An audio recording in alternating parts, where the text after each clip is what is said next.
모든 복덕과 지혜와 자비의 근원이신 석가모니 부처님께 머리 숙여 귀하나이다. 자, 제가 요새는 평등에 관해서 말씀을 계속 드리고 있습니다. 이제 오늘은 543쪽 할 차례인데, 지금까지 제가 녹화했던 것들이 좀 많이 날라가가지고, 다시 한번 그 평등에 관련된 그 배경 지식과, 그리고 그 당시 인도 상황에 대해서 좀 설명드리고, 뭐 복습한다는 차원에서 이제 재확인하고 넘어가도록 하겠습니다.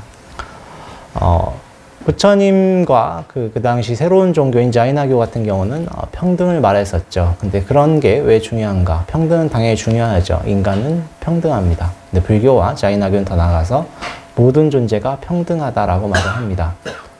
자, 그런데 먼저 사람이 왜 평등한가가 왜 중요했는가? 그 당시 인도에는 5가지 계급이 있었다고 제가 말씀드렸었습니다. 5가지 계급이에요. 일반적으로 카스트라고 4가지 계급을 말하지만 거기에 불가촉 천민까지 있습니다. 첫 번째로는 브라만이 있습니다. 사제 계급이에요. 사제 계급 기도하고 그런 분들이고, 두 번째는 크샤트리아입니다. 한문으로는 찰젤이라고 번역이 돼요. 크샤트리아는 흔히 말하는 관리자 계급이에요. 왕족이라든가 그 귀족들이죠. 그리고 세 번째로는 바이샤입니다. 바이샤는 농민들과 어떤 상인 계급입니다. 이제 일반적으로 말하는 평민이에요. 네 번째로는 수드라입니다. 하층민이에요. 하층민. 자, 이 4명의 계급은 인도 불교 이전부터 형성이 돼 있었습니다. 근데 그것이 형성됐을 때 지배자였던 브라만들이 경전에다 못을 박아버립니다. 자, 처음에는 이 아리안족이 인도에 침입하면서, 아리안족은 백인이죠. 그래서 자기네가 최상류층이죠. 그래서 자기네는 신의 입에서 나왔다고 말을 합니다. 그 다음에 아리안족에서 귀족계층이겠죠. 지배하는 계급이 있겠죠. 그분들은 무사계급이니까 얼굴이 좀 빨갛겠죠. 그래서 자기네들은 상징하는 색깔이 빨간색이었습니다. 그래서 자기네 두 번째 계급이 됩니다. 자, 그분들은 어디서 나왔는가? 바로 브라만, 푸르샤라고 하는 원인의 겨드랑이에서 나왔다고 말을 했습니다. 푸르샤는 결국 브라만과 똑같이 동일시 됐는데, 아까 말씀드렸지만 브라만 원인, 푸르샤의 입에서 나왔다고 말씀드렸죠. 근데 푸르샤의 겨드랑이에 나온 건 크샤트리아, 찰제리입니다. 그러면 세 번째, 바이샤 계급. 농민 계급들은 일을 많이 하니까 자기네 상징하는 색깔이 황토색이었습니다. 노란색이에요. 그분들은 푸르샤의 무릎에서 나왔다고 말을 했어요. 그 다음 수드라는 어디서 나옵니까? 발에서 나왔다고 했습니다. 발이라는 것이 예전에는 더러운 존재였죠. 땅바닥을 밟고 다니니까. 그래서 이 4가지 계급을 정해버리고 그걸 어디에 못 박았습니까? 경전에 못 박았습니다. 그러니까 신의 말씀이니까, 경전은 신의 말씀이죠. 힌두교는. 신의 말씀에 아무도 대적할 수가 없었다. 자, 그래서 이 4가지 계급이 형성되는데 그것이 유지가 됩니다. 그리고 이 피부 색깔이 다르다는 게 굉장히 중요한 게, 지금 현재도 미국에서는 표면적으로는 평등하죠. 백인과 흑인은 평등하다고 하지만 어릴 때 학교에서 같이 놉니다. 근데 자라면 백인들은 백인들끼리 소사이어티가 형성돼서 놀고, 흑인들은 흑인들끼리 놀아요.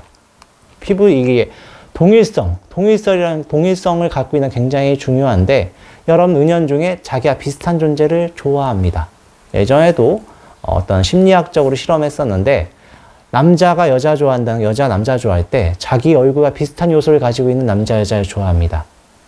이제 불교적으로 말하면 업식이 비슷한 존재를 좋아합니다. 지금 이제 예전에는 중매 결혼해서 이제 그런 것이 없었는데, 요새는 그래요. 자기랑 비슷한 사람을 좋아해요. 자, 근데 피부 색깔도 비슷한 사람을 좋아하겠죠. 당연히 본능적으로 끌리는 것입니다. 한국 사람도 대부분 외국 나가도 동양계랑 결혼합니다. 그게 어쩔 수가 없어요. 어떤 본능적인 겁니다. 비슷한 거에 대한 어떤 호감을 가지고 있는 거예요. 자, 그런데 인도에서는 계급까지 달라버리죠. 계급까지 달라버립니다. 그래서 이 상류층인 백인이 뭐라고 하냐면, 그 흑인인 하층민한테 피부 색깔이 다른 거 봤지? 너네들은 신의 아들이 아니다. 우리한테 복종해야 된다고 말을 합니다. 자, 하지만 이 4가지 계급은 그래도 신이랑 존재가 연결되어 있어요. 근데 5번째 계급 불가촉 천민은 손도 댈 수 없는 더러운 존재라는 뜻입니다. 인간이 아니죠. 이분들은 어떤 법문도 들을 수가 없는 존재입니다. 이 5가지 계급이 있다. 이 불가촉 천민이란 말이 왜 불가촉 천민이냐? 어떤 이 4가지 다른 계급이 그분들의 몸에 손을 대면은 더럽죠. 정화의식을 해야 돼요. 사람을 만졌는데 정화의식을 해야 되는 거예요. 굉장히 인간으로 보지 못하는 것입니다. 이런 것이 당시 인도 상황이었고 지금도 비슷합니다. 제가 저번에 말씀드렸지만 불가촉 천민 출신들이 IT 쪽에 일을 많이 합니다. 왜냐면 악을 쓰고 공부해요. 너무나 할 수 있는 게 없기 때문에. 그분들은 뭐 아니면 도예요. 그래서 그분들은 미래가 또 없어서 무슨 일을 많이 하면 범죄도 많이 저지릅니다. 왜냐하면 미래가 없으니까. 여러분들 생각해 보십시오. 아무리 내가 열심히 해도 나는 불가촉 천민이면 열심히 할 이유가 없죠. 그러면 막 살 수밖에 없는 거예요. 그래서 인도에서 새롭게 불교를 중흥시켰던 암베드 카르라고 하는 분께서는 불가촉 천민 출신이었는데 자기는 힌두교가 너무 싫은 나머지 새로운 불교 운동을 합니다. 그래서 그분이 계율을 주고 불가촉 천민들한테 수계시를 했었습니다. 물론 부처님 계율에 맞지는 않습니다만 그 수계시에서 새롭게 불교를 만들었죠. 자, 이런 이제 이런 배경 지식을 가지고 계셔야 됩니다. 부처님 당시에도 이 5가지 계급이 있었고 5가지 계급이 있었기 때문에 많은 사람들, 여러분들 아시겠지만 이 5가지 계급이 있으면 상위 10% 정도는 지배 계급이죠. 그럼 90%는 맨날 농사 짓고 일을 해야 되는 것입니다. 그분들은 그럼 뭐가 문제가 되겠어요? 배울 수가 없겠죠. 배울 수가 없다는 것은 그 사람들이 지식을 못 갖게 하는 것이고 지식을 못 갖게 해야 지배 계급이 더 수월하기 때문에 그렇습니다. 근데 그걸 타파한 게 부처님이에요. 자, 여러분들께 저희가 불교에서 제일 중요한 건 정견이라고 말씀드렸었습니다. 다른 종교, 자이나교는 정견이 아니에요. 정행이에요. 행동을 먼저 바꿔야 된다고 말해요. 근데 요새 여러분들이 생활하시는 거 보시면 알겠지만 먼저 배운 다음에 행동을 바꾸는 거죠. 무조건 행동이 먼저 바뀌어지지 않아요. 그래서 정견이 확립돼야 되는 게 요새 심리학이나 이런 거에 보면 맞겠죠. 그래서 먼저 배우셔야 되는 것입니다. 그래서 예전 불가촉 천민들은 출가를 하지 않으면 배울 수가 없었어요. 그러니까 출가를 할 수밖에 없었겠죠. 자, 그런데 여러분들이 정견을 정확히 아셔야 됩니다. 그럼 정견이 무엇이냐? 제가 4주 전에 말씀드렸었는데 이 대승의 정견은 일체 모든 존재가 부처다라고 하는 거예요. 여기서 말하는 부처라고 하는 것은 불성이 있다는 뜻입니다. 다 불성이 있고 같은 생명체자. 여러분들을 이 남방불교는 고기를 먹습니다. 그죠? 남방불교는 고기를 먹어요. 근데 여러분 잘 생각해 보십시오. 여러분 사람 고기를 먹습니까? 안 먹습니까? 안 먹죠. 왜 사람 고기 안 먹습니까? 사람 고기 맛있을 것 같지 않습니까? 왜 안 먹어요? 왜 안 먹습니까? 말씀해 보십시오. 살생이요? 다른 사람 죽여서 이렇게 탁 회를 쳐서 가져온다 생각해 봅시다. 왜 안 먹습니까? 역겹죠. 왜 역겨워요? 같은 존재라고 생각하기 때문에 그래요. 나랑 같은 존재라고 생각하기 때문에 그런 것입니다. 마찬가지로 자, 개를 키운 사람은 개고기를 먹을 수가 없어요. 왜냐하면 개랑 나랑 같은 가족이다. 같은 존재라는 걸 알고 있기 때문에 그렇습니다. 그죠? 자, 소를 아주 이쁘게 키운 사람은 소를 잡아먹을 수 없겠죠. 마찬가지입니다. 자, 한 달 전에 일본 유튜버 중에 관심을 끌고 싶어하는 유튜버가 있었습니다. 그래서 애기 돼지를 막 키웠어요. 100일 동안. 100일 끝나면 내가 잡아먹겠다 했더니 사람들이 막 100일 너무 이쁘게 키웠어요. 그러니까 사람들이 그걸 잡아먹으려고 하니까 사람들이 난리가 났습니다. 왜 잡아먹냐. 그래서 근데 100일 딱 끝나는 날 통돼지구이, 중국 요리죠. 해서 딱 가져왔어요. 사람들이 난리가 났습니다. 어떻게 잡아먹냐 어쩌고저쩌고 하는데 그 다음날 원래 돼지는 가지고 나왔어요. 안 죽인 거예요. 자, 하시죠?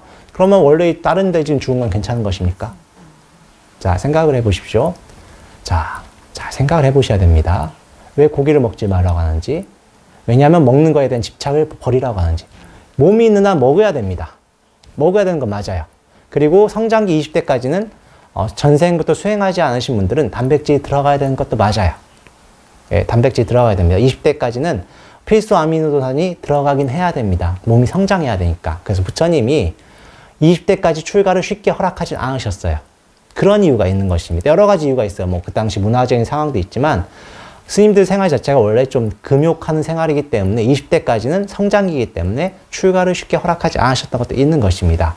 잘 먹어야 되는 것도 맞아요. 그런데 수행할 때 특히 대승정견을 확립되시면 이 존재가 모든 존재가 불성을 가지고 있기 때문에 먹는 걸 조심하셔야 되는 것입니다.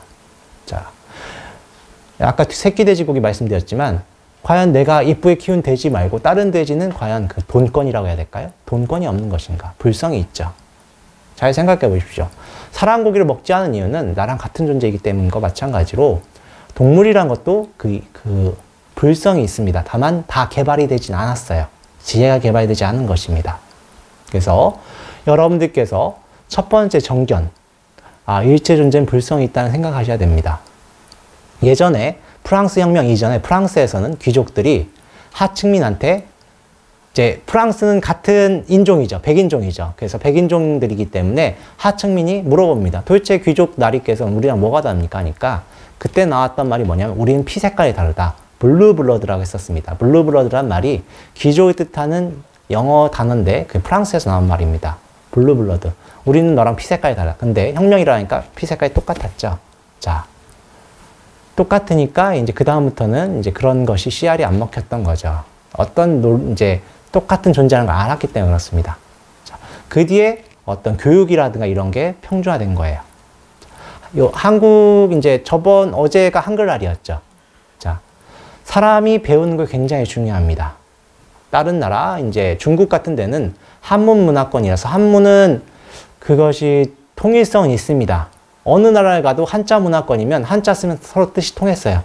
예전 명나라에서 베트남 월남 사람이랑 조선 사람 만나도 한자 쓰면 뜻이 통했습니다. 그리고 통일성이 있어서 2000년 지나도 똑같아요. 뜻은 안 변하는데 다만 배우는데 10년 걸립니다. 10년 걸리면 어떻게 되겠어요? 예전에는 먹을 게 부족하니까 10년 동안 공부할 수가 없죠. 그러면 지식의 독점이 일어난다.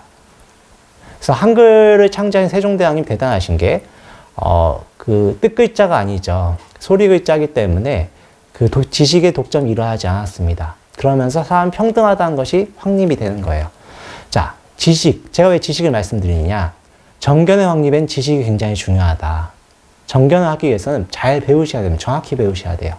그래서 그것을 한 문장을 정리한 게 바로 모든 존재는 불성이 있다. 라는 걸 꼭 먼저 확립하시고 수행을 하셔야 됩니다. 어떤 수행이 됐든 그것이 돼야 되는 거예요. 정견이 확립되지 않으면 평등하다는 것이 될 수가 없습니다. 먹는 것도 조심하게 돼야 되는 거예요. 먹을 때도 이제 고기를 드셔야 될 때가 있겠죠. 이제 생활하시다 보면 병도 있고 하시면 드셔야 될 때가 있는데 그때 이 존재가 나를 위해 희생했구나. 참 고맙다는 마음 먹을 수가 있는 거예요. 내가 키운 개가 똑똑하지 않은 경우도 있죠. 치와는 정말 멍청합니다.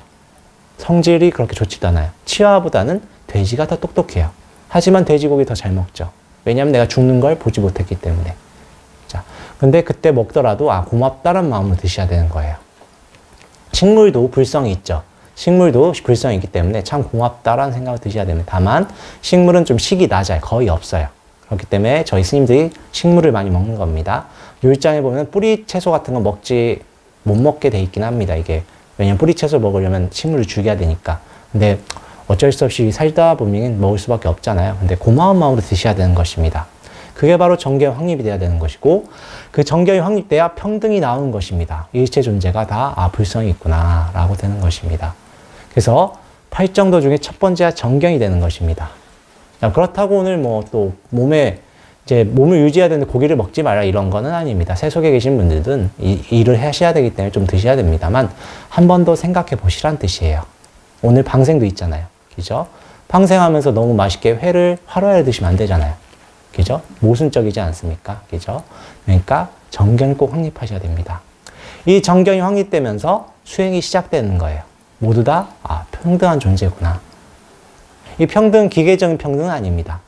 다만 불성이 있지만 누가 더 개발하느냐에 따라서 대우를 받는 것인데 자, 오늘은 제가 이런저런 이야기를 하고 책을 거의 못 볼 것 같습니다. 자, 수양제 아시죠? 수양제. 수나라, 문제, 수양제, 수나라 아시죠? 수양제 같은 경우는 우리나라 고구려에 113만 대군을 보냈다가 고구려한테 참패를 했었죠. 그래서 나라가 휘청했던 분이고 결국 나라가 망했습니다. 그분은 폭군의 대명사입니다. 수문제, 자기 아버지 같은 경우는 굉장히 영리하셨던 분이고 성군이셨어요. 수나라의 그 수문제 때 그 생산성을 당나라 때 한 100년 지나 쫓아갈 정도로 굉장히 성군이셨습니다. 자, 그런데 수양제 같은 경우는 폭군이었어요. 근데 수양제는 전생에 스님이셨습니다. 전생에 스님이셨는데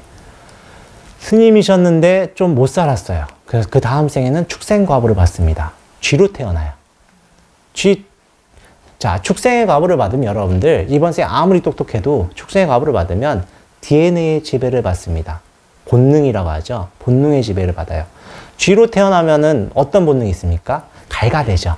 뭐 좀 구멍을 뚫어야 되죠. 막 구멍을 뚫고 다녀요. 근데 어느 날 구멍을 뚫다 보니까 법당에 구멍을 뚫었어요. 법당에 구멍을 뚫고 딱 뚫고 봤는데 웬걸? 부처님이 계시는 겁니다. 그래서 아, 내가 이분의 구멍을 뚫었네. 부처님, 아고 부처님, 아고 부처님, 부처님, 부처님 연불이 저절로 됐어요. 자, 축생은 단순해가지고 저희는 생각이 너무 많죠. 그래서 삼매에 들지 못하는데 축생은 단순해서 이해는 못하지만 삼매는 빨리 들 수가 있어요. 그래서 연불 삼매에 듭니다. 쥐가. 그래서 쥐가 연불한 공덕으로 다음 생에 황제의 몸을 받습니다. 그게 바로 수양제예요. 자, 제가 이 말씀 왜 드리냐. 불성을 개발하지 않고 연불의 공덕의 가부를 받으니까 축생의 습성이 그대로 남아 있습니다. 그래서 수양제는 자기 아버지를 직접 죽입니다. 자, 복진 타락이라는 말씀 들어보셨죠? 이제 복을 쌓았는데 습성이 바뀌지 않았기 때문에 아버지 어머니 죽이면 그 다음 생 바로 지옥 간다고 부처님이 말씀하셨어요. 지옥의 원인을 지어버립니다. 그리고 나라도 말아먹고 하죠. 자, 그런데 재미있는 게 쥐였죠, 전생에. 쥐의 습성이 뭡니까? 뚫죠. 운하를 뚫어버려요. 뚫어야 되니까. 뭘 뚫어야 되는 거예요. 끊임없이 싸우고 축생이었기 때문에 또 쥐였기 때문에 이렇게 뚫던 것입니다. 그래서 수양제는 말년에 비참하게 죽습니다. 나라도 없어지고. 자, 불성을 개발하셔야 됩니다. 그래서 부지런히 움직이셔야 된다. 계급을 여러분들은 아마 평등이 하다는 걸 배우셨을 거예요. 근데 평등하다는 걸 배우셨지만 사람이 평등하다고 할 때 은연중에 사람들은 어떤 육체노동 하시는 분을 무시하는 게 있어요. 어느 나라는 똑같습니다. 전 예전에 서유럽이 평등한 사회라고 했을 때 대단하다 했는데 실제로는 그렇지가 않습니다. 왜? 그분들은 어떤 오염되는 공장 같은 걸 다 어떤 해외에 이전시켜버린 것 뿐이에요. 실제로 평등한 게 아닙니다. 방글라데시 가보면 여러분들이 헌옷 버린 것들 다 방글라데시로 가는데 거기 강에, 방글라데시 강엔 헌옷으로 메꿔져 있어요. 아예 쓰레기로 가득 차 있습니다. 우리가 편하게 사는 만큼 누군가 희생하는 것입니다. 싼 걸 좋아하는 만큼 누군가 희생하는 거예요. 싸다는 것은. 자, 그걸 생각해 보셔야 됩니다. 내가 평등하다고 말할 때 정말 평등한 행동을 하고 있는가. 그래서 평등하기 위해서는 실제로는 여러분들 좀 부지런해지셔야 돼요. 누군가 희생하는 것을 용납하시면 안 됩니다. 내가 부지런해져야 되는 것이고 좀 존중을 해야 되는 것이. 존중하기 위해서는 그 사람이 말하는 것이나 행동하는 걸 바라봐 줄 줄 알아야 돼요. 그런데 이게 참 쉽지 않아요. 어제 은사심도 설법해 주셨지만 그 사람이 하는 행동을 바라봐 줘야 되는데 내 기준이 다 있죠. 용납이 안 되는 게 있어요. 그러면 화가 나요. 화가 나면 이렇게 얼굴이 빨개지죠. 얼굴 빨개지지 않아도 이렇게 마음이 막 혈압이 높아지죠. 건강이 굉장히 안 좋겠죠. 그래서 평소에 여러분들이 수행하시면서 다 부처로 보는 걸 연습하셔야 됩니다. 그게 바로 정견 확립이 중요한 이유입니다. 그래서 여러분들 특히 우리 문중은 연불 수행하시잖아요. 뭐 연불 수행은 처음에는 기복으로 시작을 합니다. 모든 분들이 그래요. 저도 그랬고 모든 분들은 아니겠죠. 한 99%는 그렇습니다. 근데 그때 내 마음이 어디를 계속 보셔야 됩니다. 그래서 잘못하면은 연불한 공덕이 있는데 습성이 안 바뀌어서 수양제처럼 도리어 복진 타락이 되는 경우가 있습니다. 그래서 여러분들께 연불하시면서 내 마음이 어디를 계속 보시고 그 마음이 정말 성불을 바라고 나와 남 이롭게 하는 것인가 아니면 내 욕심을 향하는 것인가 그걸 잘 보셔야 됩니다. 그래야 진정한 평등의 어떤 부처님 가르침 대로 평등한 삶을 살 수가 있는 거예요. 자, 그래서 오늘 설법이 좀 길어졌는데 책을 보려고 했지만 책을 볼 시간이 없을 것 같아요. 자, 요점을 말씀드리자면 정견을 확립해야 됩니다. 정견이 뭐냐면 대승정견은 모든 존재를 부처로 봐라. 그리고 좀 부지런해져야 된다. 모든 존재가 평등하다는 것은 다른 분이 나를 위해 희생하면 안 된다는 뜻이고 그 얘기는 내가 그분이 하는 행동까지 그리고 내가 부지런하게 그분을 보살펴줘야 된다는 얘기도 된다는 것입니다. 이걸 꼭 잊지 마시고 육체도 움직이셔야 되는 거예요. 그래서 정견이 확립된 다음에는 정어, 정업, 정명이 나오는 것입니다. 아셨죠? 그렇게 돼야 되는 것입니다. 그래야 여러분들이 이번 생에 부처님과 인연 맺은 어떤 값을 하는 거예요. 부처님과 인연 맺기가 참 어려워요. 왜냐하면 여러분들 마음에는 뭔가 계속 의지하고 싶어 하는 마음이 있기 때문에.